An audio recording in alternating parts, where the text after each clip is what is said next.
Graça e paz. Me chamo Hilda Monteiro. Estou aqui para contar minha história. Sou mãe, sou palestrante e sirvo a Ele como evangelista. Eu quero contar tudo o que Ele fez na minha vida. Nasci em um lar evangélico, pai, mãe, crente desde pequenos. A gente cresceu ouvindo falar desse Deus poderoso, desse Jesus que faz, desse Jesus que surpreende. Desde criança eu fui marcada por várias vezes com um ato profético. Sempre aonde eu ia, sempre aonde eu estava com a minha mãe, que foi líder do círculo de oração, a dona Noêmia, sempre as pessoas elas iam ao meu encontro e sempre trazia algo de Deus. Então eu cresci sabendo que Deus tinha algo para fazer na minha vida. E na adolescência com 16 anos de idade, eu já liderava jovens, né? Já regia, já fazia parte também com as senhoras no coral e sempre vivendo aquilo que Deus queria. Mas quando eu tinha 19 anos de idade, eu, por falta de maturidade, raiz, força, porque era tão corrido, a ida, era tão corrido o ensaio que eu esqueci do principal, que era ter raiz. Então o vento veio, a decepção veio, a frustração. E eu fiquei cheia de mágoa, eu fiquei cheia de ressentimento e aquilo cresceu dentro de mim que me afastou da presença de Deus. Eu nunca tinha ido no mundo, eu nunca vivi nada no mundo. Até 19 anos de idade. Estava com casamento marcado com filho de pastor. Estava tudo lindo, até eu deixar entrar dentro do meu coração a mágoa, o rancor. E eu fui para o mundo, onde tudo começou. O diabo, ele já tinha preparado tudo. Eu não tinha ideia do que eu ia viver. Eu não imaginava. Mas eu recordo perfeitamente de uma vez a minha mãe, ela estava em um congresso, ela estava gestante, naquele tempo era muito complicado.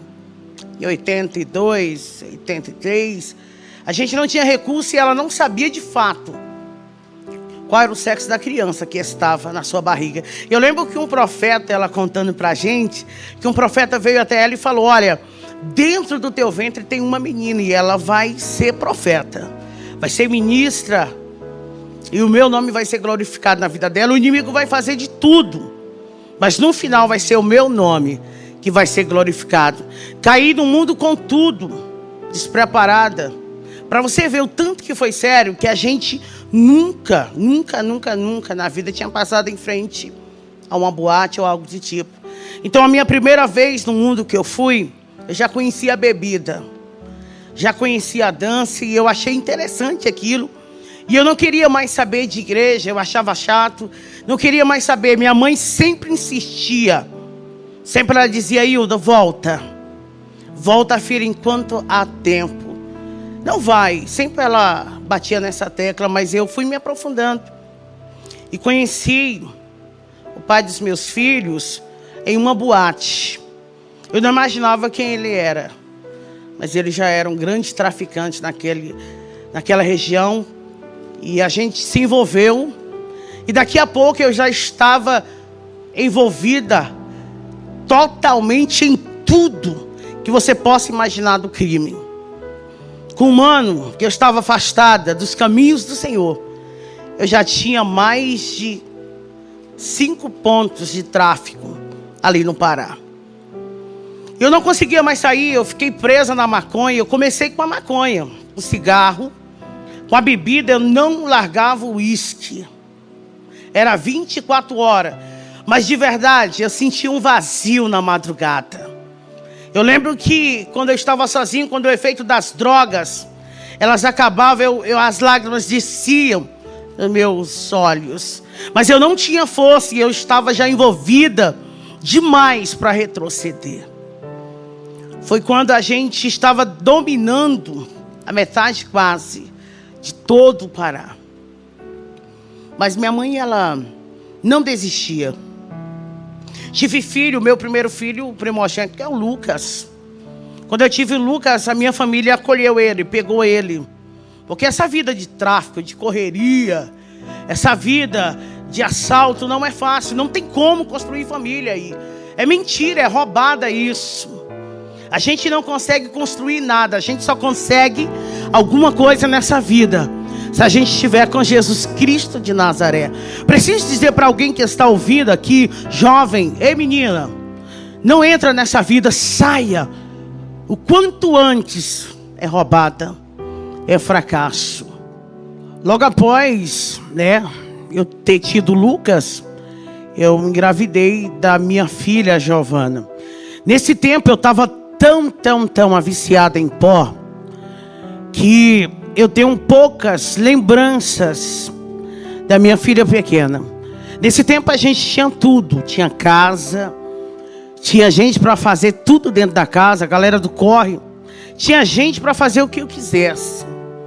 Mas eu não era feliz, era só um fingimento. É que eu achava que não tinha mais jeito. É que eu achava que a porta tinha se fechado. E eu me aprofundei tanto, que a Giovana, dela tinha 4 anos de idade, ela foi levada para o abrigo. Ela foi carregada. Eu tentava lutar. Eu lembro que por mais de 2 vezes eu tentei entrar lá dentro do abrigo. Várias vezes eu até mentia. Eu mentia muito nessa época. Eu dizia, quer saber, eu quero mudar de vida. Era nada, eu só queria estar perto dela. Porque sempre a maternidade, ela vai gritar forte dentro da gente. Meu terceiro filho, eu tive muito filho, gente. Meu terceiro filho, Marcelo, quando ele veio, eu já estava conhecendo um crack. Porque eu queria saber que droga era aquela que tantas pessoas queriam. Porque era 24 horas alguém batendo naquela janela. Eu falei, quero conhecer esse crack. Porque ele deve ser o bom mesmo. É melhor do que o pó, do que a maconha. Porque todo mundo quer. E os compassos, ele falou pra mim assim, negona, na linguagem deles, se você entrar no crack, já era, hein? Se você entrar no crack, você não vai estar nessa patente. Porque eu já tinha o domínio. Eles me respeitavam como a traficante. Então eu tinha um respeito grande na favela. As pessoas onde eu passava, elas me respeitavam. Elas tinham que atender às minhas ordens. Então tinha um certo temor ali.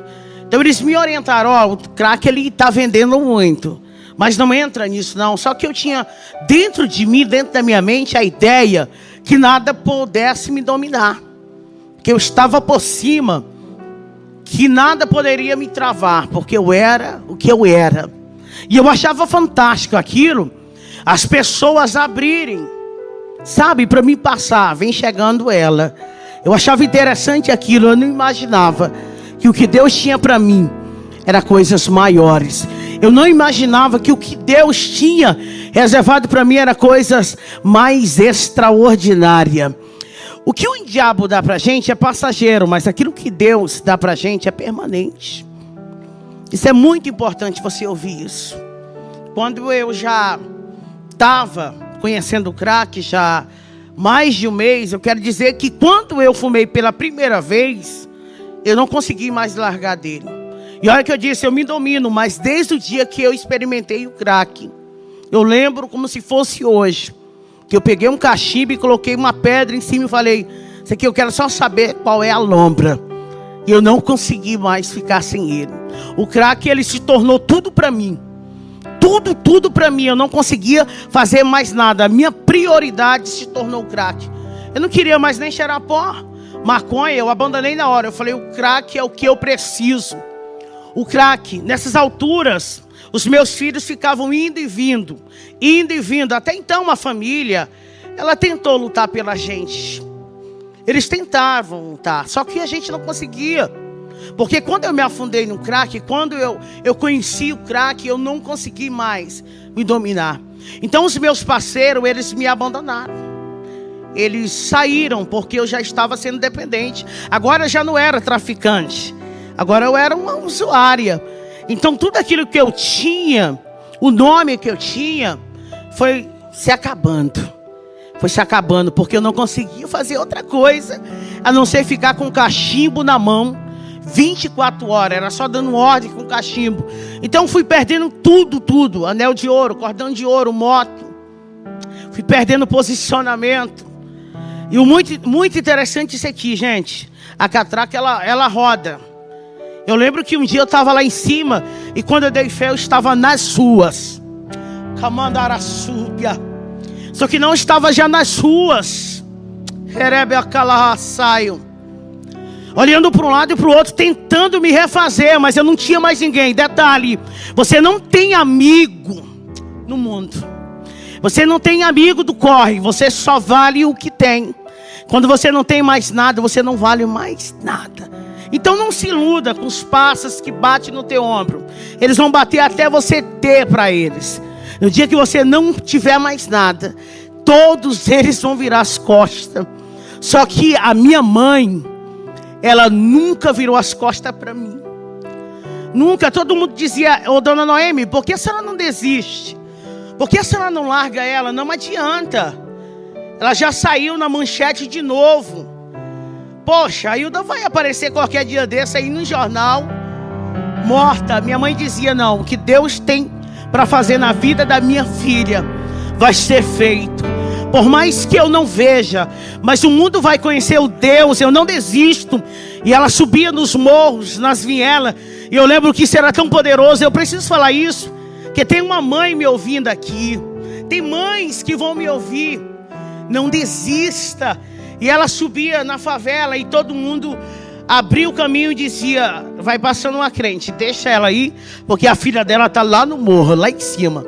Acredita que ela passava óleo de unção? Ela fazia tantos atos proféticos. E ela batia no meu peito, eu desnorteada, drogada mesmo.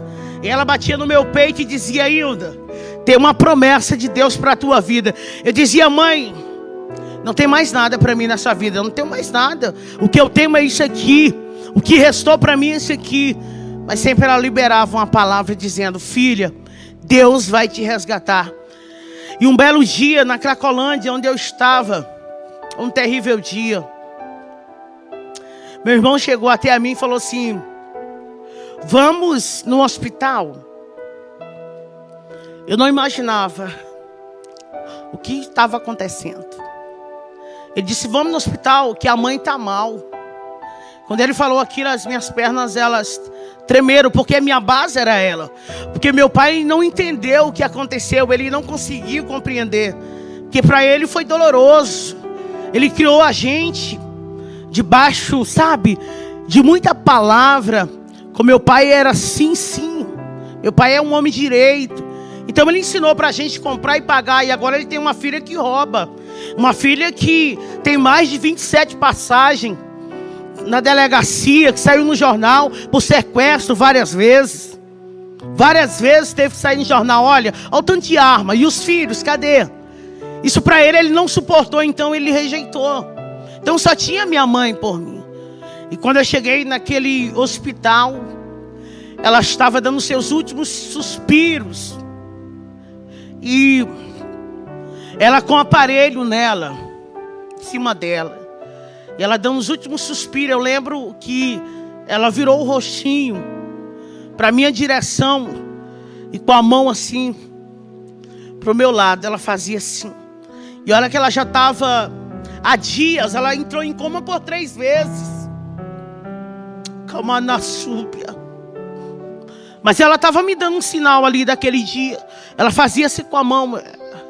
Ela não conseguia falar, mas ela estava fazendo um sinal. E eu lembro que os aparelhos foram apitando. E os médicos vieram para cima e tentaram fazer. Ela teve parada cardíaca e se foi. E eu perdi a minha ajudadora. E eu perdi a única pessoa que tinha coragem de enfrentar o mundo inteiro. Porque quando alguém dizia não tem jeito, ela dizia tem jeito. Porque o meu Deus, Ele é poderoso. Tem jeito para Hilda. Meus sonhos se acabaram ali. E eu queria um abraço, mas eu não tinha. Eu escutava dentro daquela sala: ela se foi por culpa sua, de tanto desgosto. Eu queria alguém para abraçar, mas eu não tinha. Não tinha força. O pior foi o velório. Porque eu não tive acesso.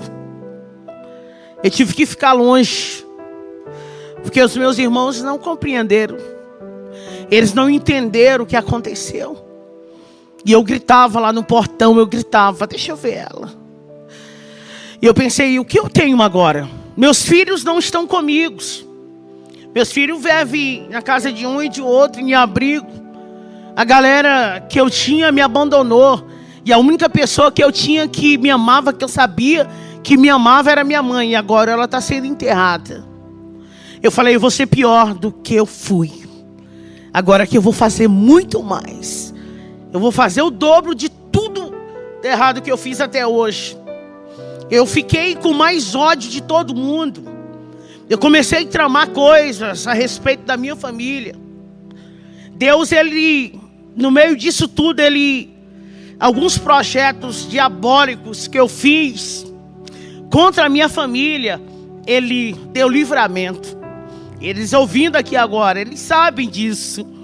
Que por várias vezes eu tramei a morte de pessoas ali, porque eu queria me vingar. Porque ninguém deixou ver minha mãe. Eu queria fazer de tudo para eles sofrerem. Eu queria fazer eles sofrerem. Eu lembro que foi mais de 5 vezes que eu arrombei a residência do meu pai. Várias vezes. Outras vezes eu ficava só dando sinais para alguns entrarem. Manassúbia. Mas eu pensava que estava no fundo do poço. Eu não imaginava que tinha mais coisas ainda tristes para mim viver. Como eu já disse, eu estava sem ninguém. Estava só, mas ficou a minha irmã. A minha irmã, ela começou a se compadecer de mim. E ela começou a fazer o que minha mãe fazia. Levava comida, que eu passava dias sem tomar banho. Eu estava num estado de rua aqui agora. Eu estava muito dependente do crack. Amor, eu sentia vontade de ver meus filhos, mas eu não tinha força. Eu sentia vontade de um dia reconstruir tudo, mas eu não tinha força. E eu só pensava nela. Mas eu lembro que ela tentou refazer tudo que minha mãe tinha feito. Mas o pior também aconteceu. Parecia que tudo de ruim estava acontecendo na minha vida. Aquela vida maravilhosa que eu tinha se acabado. A ilusão. Cadê aquela vida que eu tinha, aquela cama fofa, que agora já estava dormindo na rua?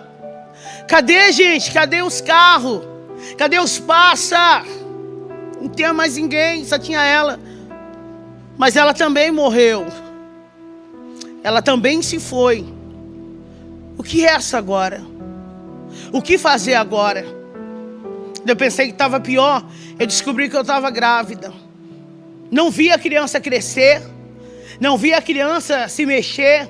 Não vi nada disso. Um dia, eu comprei 10 gramas de crack e falei, hoje eu vou fumar tudo isso e depois vou tirar minha vida. Eu quero pelo menos ter uma overdose. Eu injetava na veia. Eu falei, vou fumar tudo isso e depois eu tiro a minha vida. Por que viver? Eu lembro que eu fumei, comecei meia-noite. E quando o dia estava amanhecendo, o dia quase amanhecendo, na Cracolândia, um monte de gente correndo para um lado e para o outro, eu comecei a sentir contrações. Eu não sabia o que era aquilo. Eu estava grávida da Vitória. E eu não sabia, 9 meses. Eu vim descobrir que eu estava grávida no dia que eu tive ela. No meio do nada. Só tinha moradores de ruas. Quando eu senti aquelas dores. E ela nasceu, pequenininha, 2 quilos. No meio do lixo. Ela nasceu envolvida naquilo, eu não tive força nem para pegar ela, eu não tive reação. Alguém correu e veio, pô, a negona tá tendo filho. Começou a gritar e o povo começou a aglomerar ali e eu não consegui nem me mexer, fazer nada. Eu lembro que alguém cortou o umbigo ali e pegou aquele pacotinho, aquele bebê e arrancou assim, ela estava dentro daquela bolsa e tirou. E alguém falou, é uma menina. Eu falei, ela tem que ser chamada Vitória. Ela é uma vencedora. A Vitória, ela foi doada. Eu dei a minha filha. Eu não sabia o que eu estava fazendo ali. Eu não tinha condição de criar filho. Eu não tinha estabilidade nem força, recurso, nada. Eu dei ela para alguém. Mas não é o pior. Ainda não é o pior ainda estava por vir. E ela sumiu e eu lembro que eles chegaram até a mim. Alguém chegou até a mim e falou assim, nossa, você precisa ir no médico. Que você precisa ir. E quando eu cheguei lá, eu descobri que tudo dela estava ainda dentro de mim. Eu lembro que eu gritava dentro daquele hospital porque não pegava anestesia, nada dentro de mim. Porque tudo estava aqui dentro. As placentas, tudo. E eu vi o desamor ali. Porque alguém disse, não, é moradora de rua. E eu disse, está doendo tudo aqui. E eles diziam, é moradora de rua. Mas Deus escolheu todos nós. Para cada um, Deus tem um projeto e uma promessa. Para cada um, Deus tem um projeto e uma promessa. Não importa o estado que você está. Eu não sei em que estado que você está passando. Mas há uma promessa de Deus para você viver. Há uma saída para você. Tem jeito. Tem jeito. Quando eu voltei dali, eu fui convidada para fazer um assalto. E eles disseram para mim, Negônio, eu quero te dar uma chance, viu? Nós queremos te ajudar de novo, sabe? Você vai ficar observando agora. Você vai ser aquela que vai estar olhando. Nós vamos meter o bicho ali. E você vai ficar observando tudo. Se sair tudo bem, nós vamos lutar com você. E vamos tentar te trazer para a galera. Nós era 9, eu era a única mulher. Eu falei, não, eu só quero uma chance para me provar que eu estou bem. É porque eu estou mal. Isso, eu estava com 45 quilos na época, quando eu estava no estado de rua. Meus filhos, como eu disse, estavam rodando. Meu pai não suportou, ele mudou do lugar onde ele viveu a vida inteira. Ele mudou de cidade, vendeu tudo. Já tinha perdido a sua esposa, tinha perdido a sua filha e muitas outras coisas aconteceram.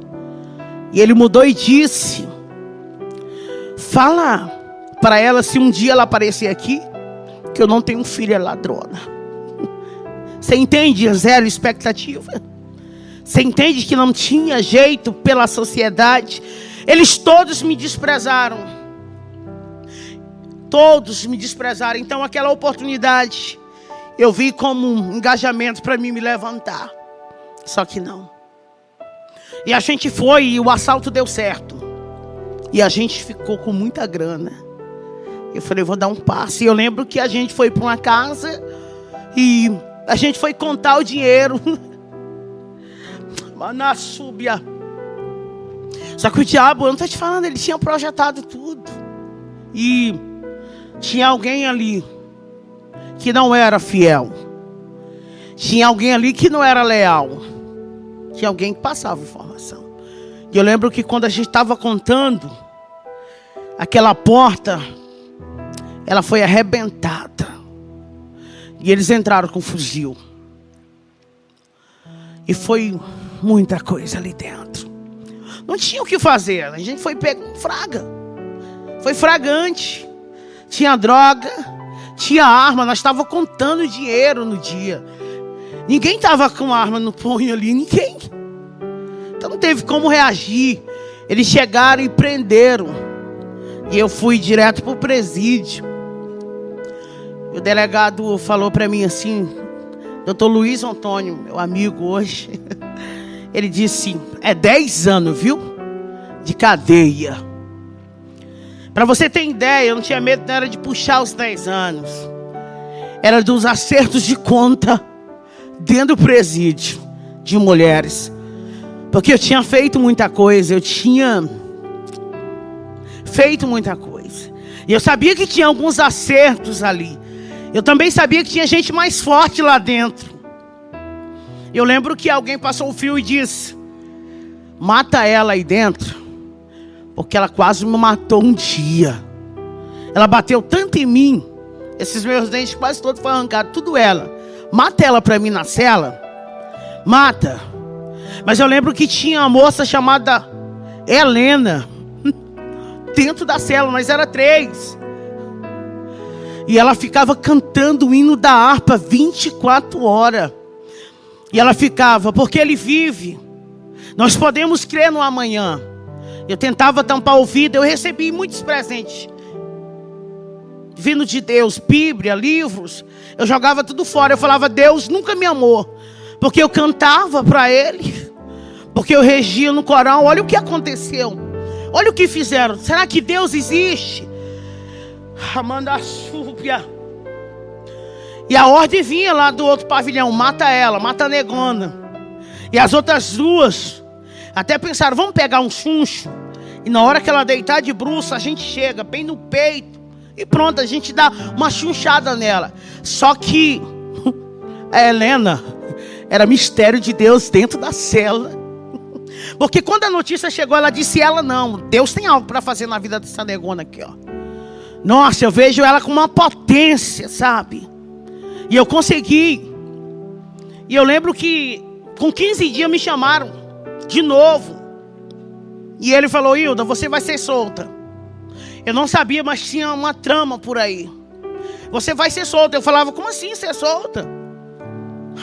Não paguei nada, não fui questionado em nada, nem nada, gente. Nem meu advogado. Nada. Que pega as causas da gente. Aquele que tem lá. Ele disse: não, você vai ser solta.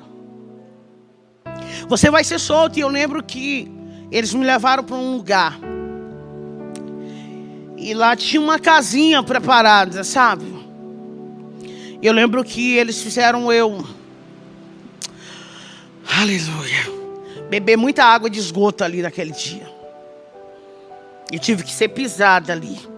Mas não era o fim da humilhação. Não era o fim da humilhação. Eu lembro que alguém disse: vamos acertar aqui. Sempre tinha alguém que vinha com uma resposta de Deus. Eu lembro que o fuzil estava aqui, ó, aqui. E eu fechei os olhos para sentir o estralaço. E alguém disse: faz isso não, deixa que com eles se viram. Em outra palavra, deixa que eles mesmos se matam. Não vai girar um dia, não vai durar um dia. E eu vim para um bairro, que era uma favela chamada Frigorífico, uma das mais respeitadas da época lá, de Redenção. E quando eu entrei ali, doida para fumar crack, doida, eu queria só crack. E a gente foi lá para o lugar onde eu tive a vitória, lá para Cacolândia. E quando eu cheguei, minha cabeça estava valendo já. Minha cabeça já estava valendo, porque até então ninguém sabia quem tinha sido aquele informante. E o informante tinha uma parceria, ele falou: vamos jogar a culpa nela, porque aí eu saio de boa. Então você sabe como é que é lá. Você sabe como é que é o X9. Então minha cabeça estava rodando e eu sem saber de nada. Sem saber de fato quem era. E alguém falou: negona, foge daqui, porque tua cabeça está valendo pedra.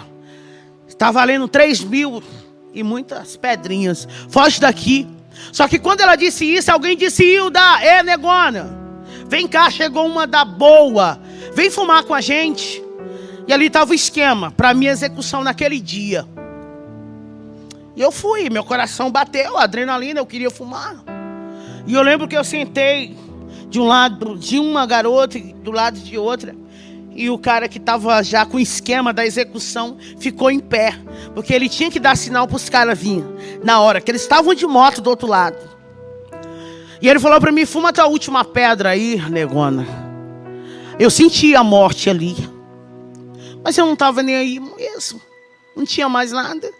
E eu senti ela tão perto de mim.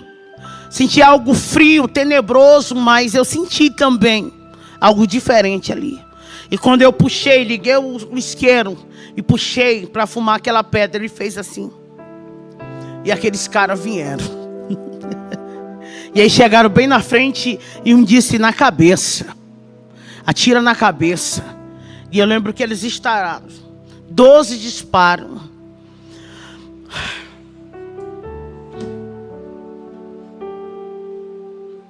Mas tinha um escudo ali, bem na minha frente, sabe? E eu via os fogos. Eu sabia, eu entendo de arma. Era um Tauro, e eles estavam atirando, e eles diziam, atiram. E eu lembro que uma caiu em cima de mim, e a outra em cima, e a gente caiu. E eu sentia só queimar. Mas de repente eu estou levantando, e eles disseram, corre, que a polícia foi acionada. E eu consegui me levantar com elas em cima de mim. Eu peguei uma que estava grávida, ainda consegui correr para a rodoviária. E hoje eu passo lá e ficam tirando foto. E eu corri para a lanchonete, deixei aquela menina ensanguentada. Mas nenhuma bala entrou, só tem as marcas. Nenhuma entrou, e eu corri para cima de um morro e fiquei lá por 3 dias. No Serrinha. Sem saber o que estava acontecendo. E eles virou notícia de jornal. Morreu uma grávida e uma trabalhada. E aquele que armou, ele morreu também. E eu estava viva, sanguentada, meio do mato. Foi 3 dias, mas com 3 dias eu não aguentei. Eu tinha que beber água. Me deu fome, eu não estava noiada. Eu tinha que descer, e eu venho descendo. Na Otávio Batista Arantes, no setor Serrinha. Eu venho descendo, 9 horas da manhã. Quando vem aquelas irmãs do círculo de oração. Elas estavam saindo da igreja.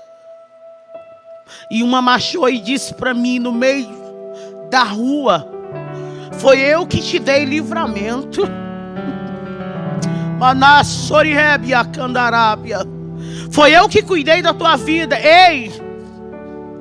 Deus manda eu te dizer: sai dessa cidade ainda hoje. Foge, porque está tudo preparado. Eu tenho algo preparado, mas hoje Deus disse: você precisa sair. E ela me deu um dinheiro que estava dentro da Bíblia, era R$20, nunca vou esquecer.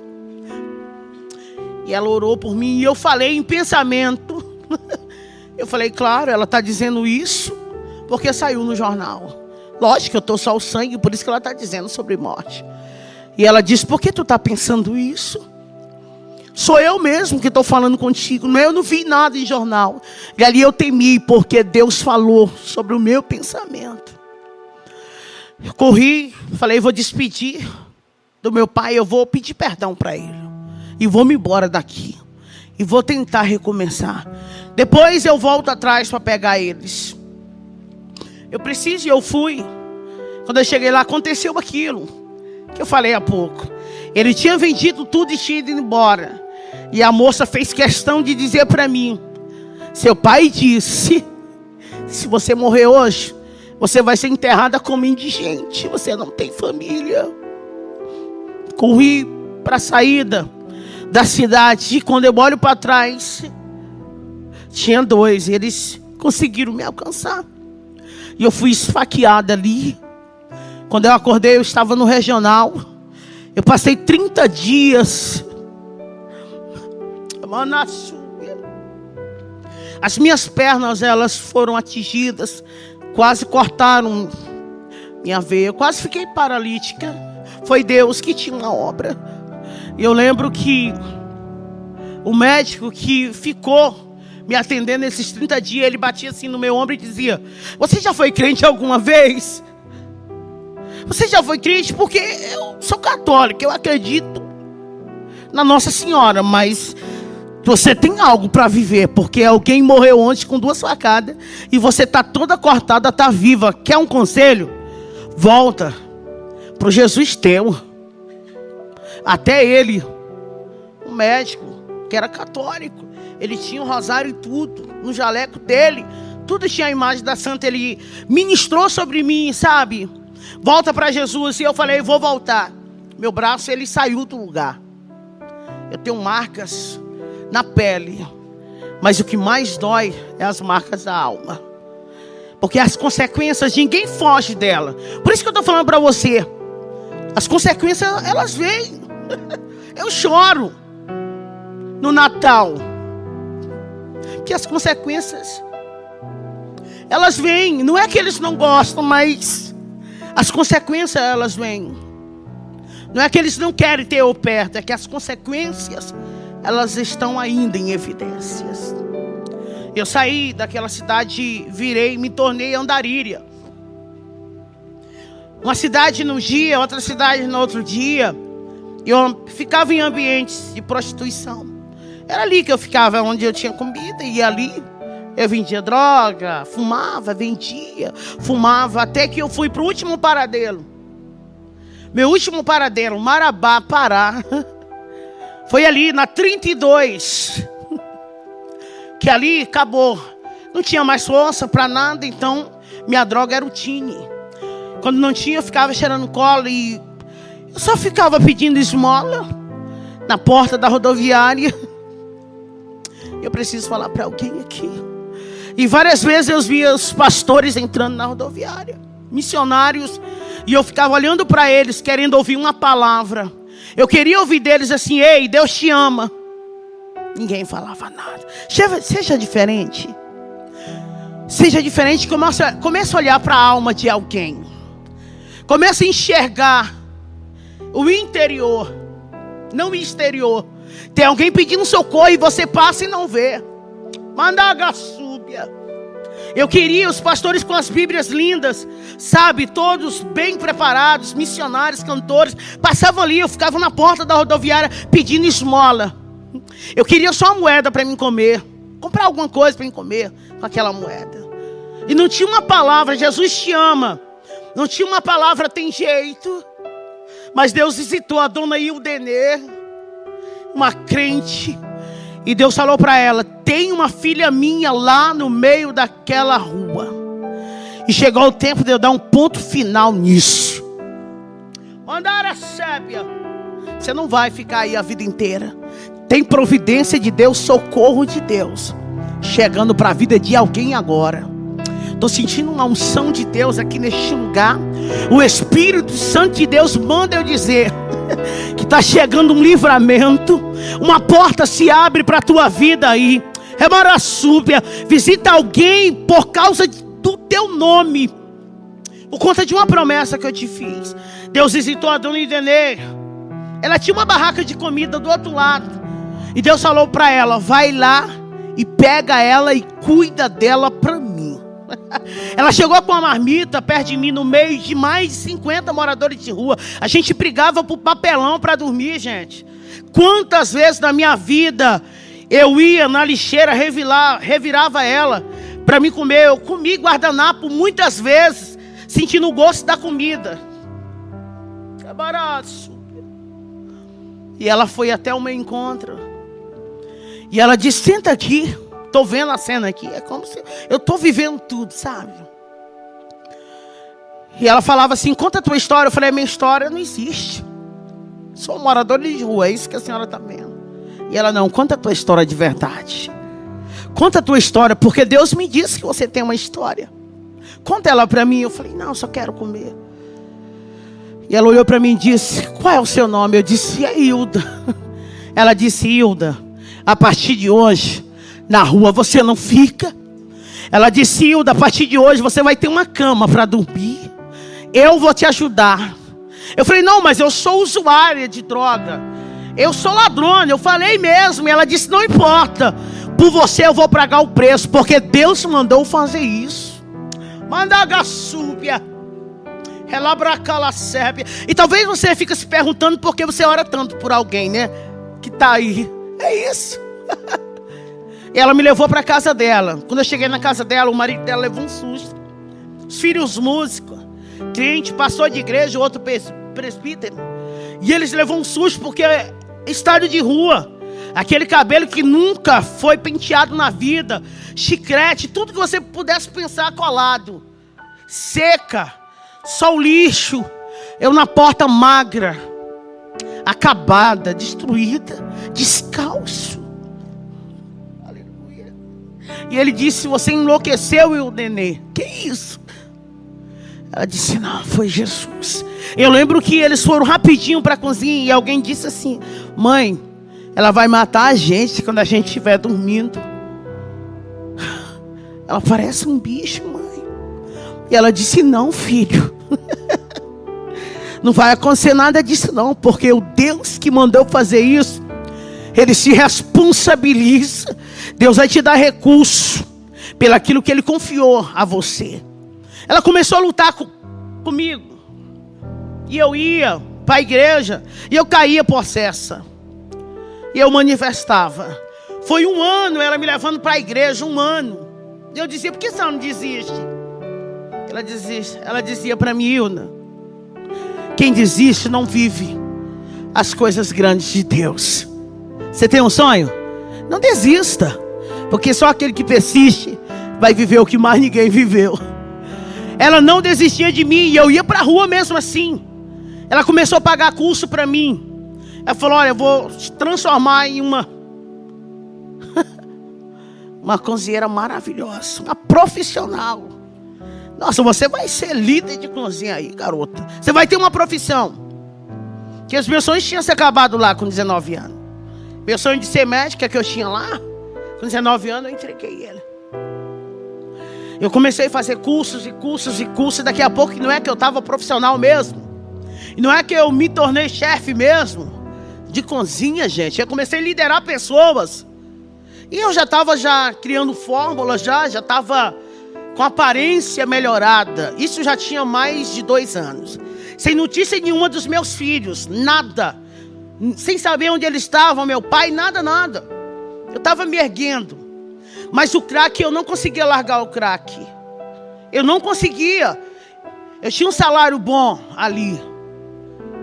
Só que quando eu pegava o meu pagamento, eu dava uma parte para ela e a outra eu ia me drogar. E eu chorava muito depois que eu ficava drogado. Eu chorava porque Deus me dá tanta chance e eu jogo todas. Todas as chances que Ele me dá eu jogo fora. E um dia eu fui em um traficante. E ele falou para mim assim: por que você não larga essa vida? Por que você não larga essa vida? Eu vou te dizer uma coisa. Aqui no meu ponto, eu não te vendo mais nenhuma pedra de crack. Porque você tem algo diferente. Por que você não larga essa vida? Até ele falou assim: você tem um jeito diferente. Aqui você não compra. Aqui nessa folha eu vou falar para todo mundo: você não vai mais comprar. Sai dessa vida. Eu fui em outro. Para resumir tudo aqui. E ele me vendeu. E eu saí e ele falou para mim algo assim: ó, hoje é sexta-feira. E você sabe que está matando muitas mulheres aqui. Foi um alerta ali. Você sabe que aqui está amanhecendo todo dia 6, 7. Não vai pela rua tal não. Para não ficar. Eu estou te dando esse conselho.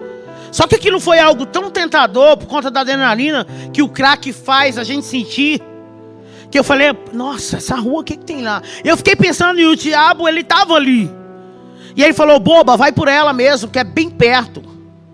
Você não está doida para fumar? Então corta um atalho. Porque se você for por aquele caminho, você vai demorar a chegar. E eu sei que você quer fumar, então vai por esse. Eu não sabia, mas ali era um ponto de desova humana. Ali eram os acertos de conta ali, naquela rua. Tinha uma ponte, uma rua negra. O nome da rua, até hoje, isso existe, todo mundo sabe do que eu estou falando. É a Rua da Morte. E a ponte é batizada como a Ponte da Morte.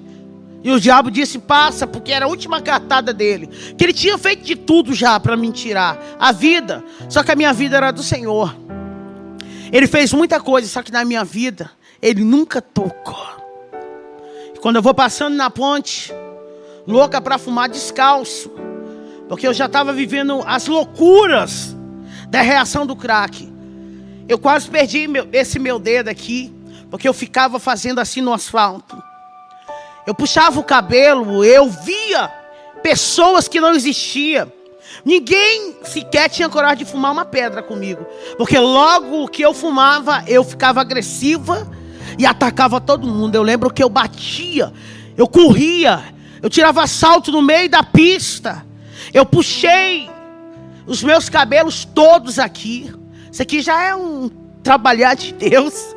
Isso tudo que você está vendo aqui é Deus sendo glorificado em uma história de alguém que era improvável, mas venceu por conta de uma promessa. E no meio daquela ponte tinha alguém terminando de desovar um corpo.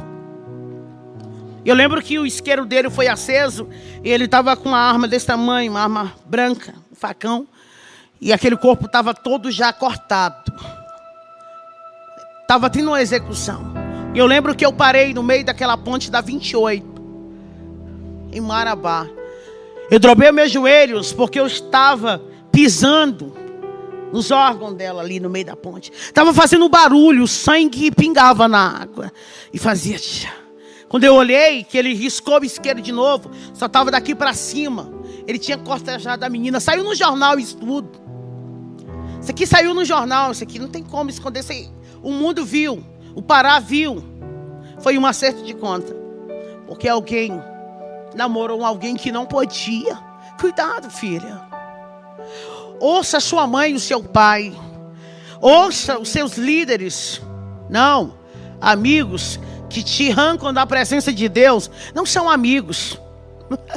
Porque amigos, eles te aproximam de Deus, não tira você de perto dele. E eu dobrei meu joelho ali e eu comecei a chorar. Aí eu lembrei dos hinos que minha mãe cantava. Eu lembrei da gente caminhando num trieirinho na roça, na súbia, indo para uma igrejinha de palha, adorar o Senhor e aprender na escola dominical. Eu comecei a lembrar dos meus filhos. Eu falei, poxa, eu dei uma filha, nem expectativa um dia de ver, de falar para ela assim, pô, sua mãe fez isso, sem consciência. E o Lucas, que tanto sofreu por mim, meu filho mais velho, porque ele tinha que aguentar dos coleguinhas que a mãe ela era a dona. Aí ele tinha que ouvir dos coleguinhas, aí filho de peixe, peixinho é, cuidado com ele. E eu lembrei do meu filho, como eu não vou poder abraçar ele e dizer, filho, perdoa a mãe. Como que eu vou olhar para Giovana? Eu queria ter essa oportunidade. Foi um filme ali no meio daquela ponte. Eu lembrei daquela profeta de manhã. Eu lembrei daquele médico. Eu lembrei de tudo. Mas não tinha mais jeito. Estava eu e um corpo e alguém matando. Tinha terminado, perdão, de matar alguém. Não tinha para onde eu sair. Não tinha luz. Não tinha pessoas. Não tinha casa ali perto. E eu falei para Jesus no meio da ponte. Eu sei que o Senhor me deu a oportunidade. Eu queria tanto ali ter abraçado meu pai e falar, pai, perdoa pela vergonha que eu fiz o Senhor passar. Perdoa pelas vezes que eu lhe roubei. Eu queria abraçar e falar para os meus irmãos, eu amo vocês. Eu queria ter feito, mas ali não tinha mais jeito para mim. Eu achava que acabou. Era a última chance. Acabou. Eu lembro que eu aqui com as 3 pedrinhas de caque na mão. Eu falei, Deus, me dá uma chance. Que eu não vou te desonrar. Aí eu falava, eu dizia, eu sei que você não vai me dar mais. Porque tu me deu milhares. Eu fui esfaqueado, eu fui atirado, eu fui baleado. E eu vivi e eu não olhei para ti. Eu abaixei a cabeça e senti uma presença diferente. Eu falei, é ele. Ele vai só arrancar minha cabeça. E eu ainda fiz assim, eu lembro. Eu fiz assim. E respirei. E falei, Deus, me perdoa. Não deixa eu ir para o inferno. Eu vou morrer aqui. Mas pega a minha alma. Em memória de tudo que a minha mãe fez. E eu lembro que uma mão bateu no meu ombro. E eu falei, é ele o assassino. Só que não era. Aquela mão não era daquele homem. Aquela mão era de Cristo. Aquela mão era do Todo-Poderoso. Maracandaraçúbia. E uma voz veio e disse, Hilda, te levanta. Eu fui me levantando. E a voz disse, vira para a direita agora. Aí ele falou comigo: sou eu que te visito aqui. Eu vim para dizer para ti que eu vou mudar tua história hoje. Hilda Monteiro. Ele falou meu nome, Hilda Monteiro. Eu vou devolver tudo que o diabo roubou. Baracalabaçúbia. Ele disse: eu vou devolver teus filhos. Eu vou devolver a dignidade. Eu vou devolver tudo. Vai ser tudo diferente. E eu fui me arrepiando, e eu andando. E aquela voz falando. Eu cheguei desesperado na casa da dona Idenê e falei: dona Idenê, estou indo embora. Ela disse: filho, o que aconteceu? Eu falei: Jesus me encontrou na ponte e ele disse que vai me devolver tudo. Ela: filha, me conta direito. Eu disse: depois eu conto. Beijo, eu lhe amo. Eu preciso caçar minha família, porque Deus falou comigo na ponte. Cheguei no meu patrão, seu Fernando, falei: dá baixa na minha carteira, me dá só o dinheiro da passagem para Canaã dos Carajás. Barabandaçubi. E ele olhou para mim, ele sabia que eu era usuária, só que eu era uma ótima profissional. E ele disse: o que aconteceu, filha? Eu posso te ajudar? Você quer um advogado? Você quer ir lá para casa, para minha fazenda? O que foi? Me conta. Eu disse: não é nada do que o senhor está pensando. É porque eu encontrei com Jesus na madrugada na ponte. E ele disse que vai mudar a minha história e eu preciso ir. Cheguei em Canaã dos Carajás, fui na casa da minha tia.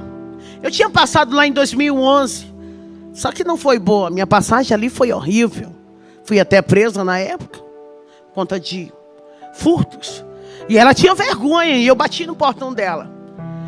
Bati no portão e alguém disse: quem está aí? E eu disse: tia, é a Hilda. Abra o portão para mim entrar. Por favor, tia. Eles tinham medo de mim, todos eles. Eu lembro que um dia eu estava com tanta sede. E eu bati em um tio meu que eu amo tanto. E eles não abriram a porta. Porque eles tinham medo. Porque quando eu entrava, devastava tudo que eles tinham. Eu falei: tia, eu mudei. Eu encontrei com Jesus na ponte ontem. A presença dele era tão grande. E ela: como que eu posso acreditar? Eu falei: o Deus da Bíblia, o Deus de Abraão, Isaac e Jacó me visitou. Abra o portão. E eu abracei ela. E ela falou: nossa, filha, como o teu semblante está diferente. Hilda, o que aconteceu? Eu falei: tia, é isso. A senhora ama a Deus? Ela disse: eu amo. A senhora ama a palavra dele? Ela disse: eu amo. Eu falei: então me dá o endereço do meu pai agora, porque eu sei que a senhora sabe onde ele está. E ela disse: eu não posso fazer isso. Eu falei: mas a senhora disse que ama Deus e ama a palavra. Tia, me dá o endereço do meu pai, por favor. E ela: não, minha filha, eu não posso fazer isso. Eu falei para o Teodoro: eu não posso, porque ele disse que se alguém desse o endereço dele, Hilda, eu não posso fazer isso. Eu disse: tia, por favor, por favor. E ela, chorando, falou: filha, pega o endereço. E eu peguei uma moto e fui para um mototáxi, fui parar lá, naquela rua, naquele endereço. E o dia já estava indo, era quase 5h30. E eu lembro que eu bati na porta da casa. E de repente a janela foi se abrindo. E apareceu um senhorzinho com os cabelos brancos. E ele deu um grito: Lucas, corre e abre a porta, porque a tua mãe está viva. Amara sépia.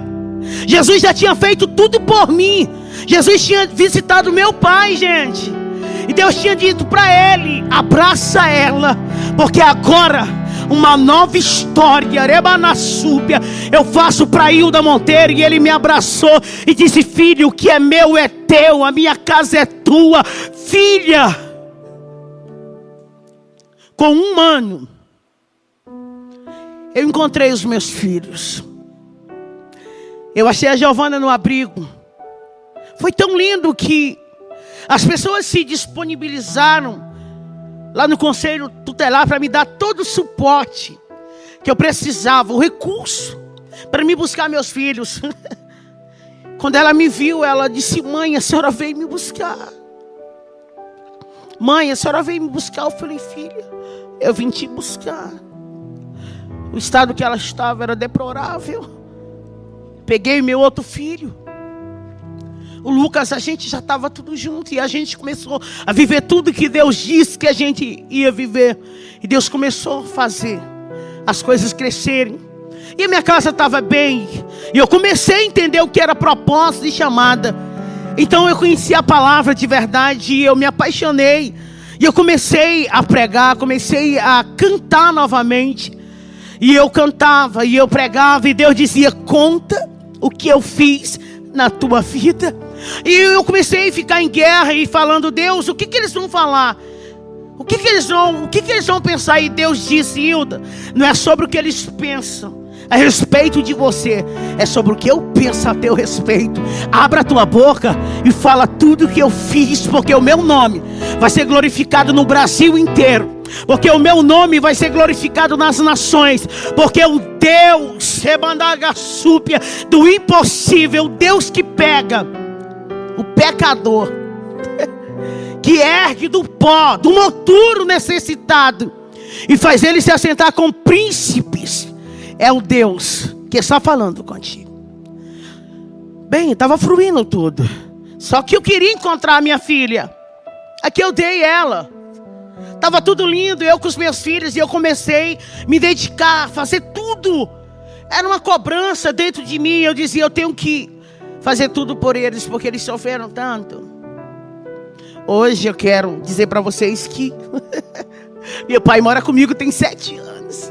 É meu amigo, meu companheiro. Meus filhos são os meus intercessores. Hoje eu falei: Deus, eu quero encontrar com a minha filha, porque eu quero saber que jeito é o rostinho dela. Eu queria saber que jeito era ela. Eu vi ela só dentro de um saquinho bem pequenininho na mão de alguém. E um belo dia eu fui cantar em um congresso. Eu estava cantando: Deus mudou a minha história, Deus, que é o meu hino da minha história. E de repente tinha alguém sentado lá naquela arquibancada, que era num ginásio. E alguém disse: nossa, ela parece com alguém, sabe? Eu estava na cidade onde eu vivi, e o pior, que eu fui cantar lá, porque Deus, quando decide honrar você, Ele honra onde você foi mais humilhado. E aquela família veio até a mim e disse: nossa, vamos convidar essa cantora para cantar no nosso congresso? Nossa, a voz dela, eu quero ela lá. Aí aquela menininha veio com eles. Eu não sabia, mas era a família da Vitória. Era minha filha ali. E ela falou: como é que eu faço para te levar data tal, dia tal, para cantar no congresso? A senhora prega também? Eu falei: prego. Aí quando ela estava falando comigo, eu olhei para ela. Aí os meus olhos começaram a encher de água. E alguém disse: mãe, ela parece demais com aquela moradora de rua, Maraçúbia. Mas ela não é daqui. Aí eu falei: mas eu morei 30 anos aqui. E um dia eu dei minha filha aqui. Aí eu comecei a contar tudo. E daqui a pouco a gente estava todos abraçados. Quer que eu te diga uma coisa? Deus, Ele faz o sobrenatural. Aquilo que não existia, criar existência pelo poder da palavra dEle. E eu encontrei com a minha filha hoje. Ela manda aqueles áudios para mim, sabe? E fala: mãe, eu te amo. Aí ela fica dizendo para todo mundo: eu tenho uma mãe cantora. Deus está trabalhando. Ela ainda não está comigo, mas ela está com a família tão linda. Amo. Resumindo aqui minha história. Hoje eu viajo contando meu testemunho. Hoje aonde eu vou, eu falo quanto Deus é extraordinário. Hoje eu sou essa mulher aqui. Hoje eu dou palestra para mulheres. Hoje eu sou escritora. Eu tenho o meu livro. Hoje eu resido em Goiânia. Hoje eu tenho minha casa. Hoje eu tenho o meu lar.